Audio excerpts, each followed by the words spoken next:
Okay, so we're about to dive into something really fascinating. It's this cultural blind spot that millions of men experienced every single day, probably without even thinking about it. The question we're starting with might sound simple, but trust me, the answer tells us a whole lot about the world we live in right now. So let me just ask you this straight up. If you're a man, just think for a second. When was the last time you consciously, deliberately evaluated another guy's appearance? You know, his style, his build, his general vibe. If you're kind of drawing a blank, well, you are not alone. And that blankness, that's the exact puzzle we're here to solve. I mean, just picture a busy city street, right? You've got thousands of men walking past each other. But for the most part, they're basically invisible to one another. There's no real conscious thought about each other's looks or style. This isn't just a coincidence. It's a social habit that's been baked into our culture. And as we're about to see, it even has a name. We're calling it the masculine blind spot. And just to be super clear, this isn't some clinical psychology term. We're not talking about a medical condition or anything like that. No, think of it more as a pattern of perception, or maybe, more accurately, a lack of perception that has been subtly trained into men over generations. Yeah, this isn't some conscious decision to ignore other men. For most guys, the habit of noticing, let alone sizing up or rating another man's appearance, just never gets formed. It's completely off the social radar. It's just not information that seems relevant for getting through the day. But that makes you wonder, right? Is this just how things are naturally? Or was this whole thing engineered? Well, it turns out the answer can be found in a really powerful and, for a long time, kind of hidden cultural force. It's been bubbling up just under the surface for the last couple of decades. It's called seduction culture, and it holds the key to why this blind spot even exists. So, what is seduction culture? Well, you can think of it as this huge global ecosystem. It's a whole world of online forums, YouTube coaches, weekend boot camps, and digital courses, and they're all built on one single core idea, that attraction and intimacy aren't some kind of magic. They're skills. Just like learning an instrument or a new language, they can be broken down, practiced, and eventually mastered.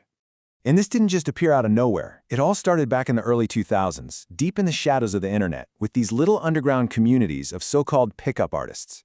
Then, a blockbuster book like The Game came along and just ripped it out of the fringes and threw it right into the mainstream. And today, it's a massive, multi-million-dollar global industry, with podcasts, YouTube channels, and expensive coaching programs all available to anyone, anywhere.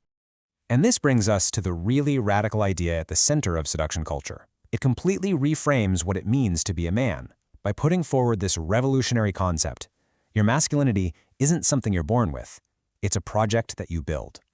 At its very core, the promise of seduction culture is that all those qualities we thought were just innate, charisma, confidence, attractiveness, they're not fixed traits. They're presented as learnable skills. Things that can be broken down into steps, studied like you're cramming for a test, and optimized like you're tweaking a machine.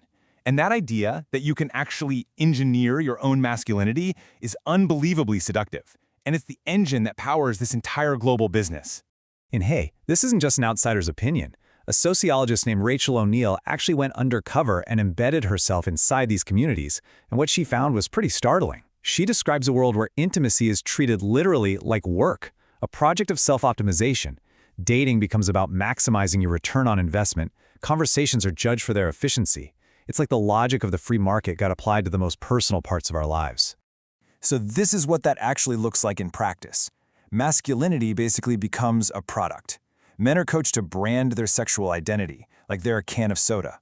Intimacy stops being a spontaneous human connection and starts being something sold in seminars and online courses.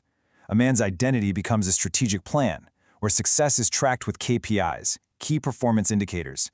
I mean, we're talking business metrics like how many phone numbers you got or how many dates you secured.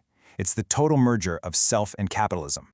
Okay, so we have this massive cultural industry that's teaching masculinity as a skill you can learn and buy. So how on earth does that connect back to our original puzzle, the fact that men just don't seem to see other men? Well, this is where it all clicks into place.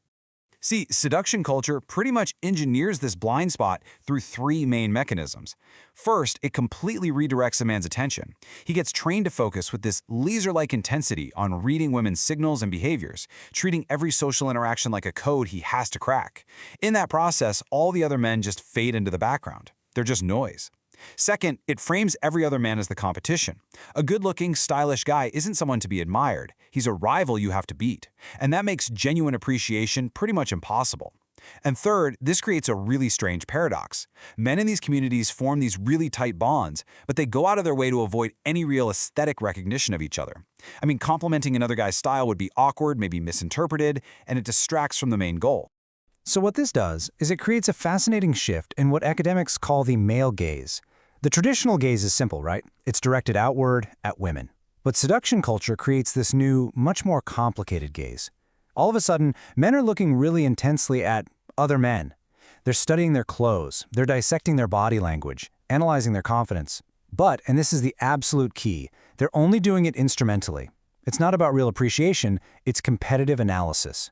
You study the competition to reverse engineer what makes them successful. It's this bizarre dynamic where you're intensely focused on other men, but purely for a heterosexual goal. So why does any of this actually matter? I mean, this isn't just some weird internet subculture. Its effects ripple out, and they actually reveal something much, much bigger about modern life, about our identities and how we all relate to each other. Because ultimately, this isn't just about dating. Seduction culture is a really powerful symptom of a way bigger trend. This constant pressure to self-optimize every single corner of our lives. It shows us how our identities, especially masculinity, aren't being shaped by our local communities anymore, but by screens, by algorithms, and by businesses.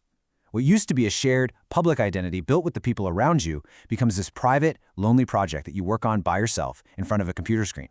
So look, the main thing to take away from all this is actually pretty reassuring. If you recognize this blind spot in yourself, it doesn't mean there's anything weird or wrong with you.